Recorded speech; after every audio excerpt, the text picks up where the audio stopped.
Hi! In front of me is SONY XPERIA Z5 Premium, and today I would like to show you how you can add event to calendar on this device. First of all, you need to locate calendar by tapping on it.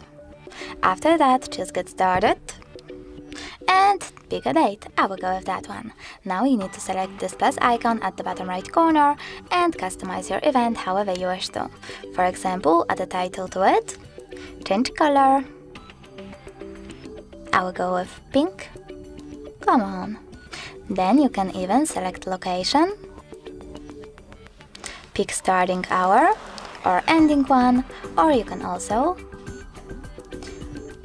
over here, or you can also click on the sweater next to all the event to enable or disable this feature.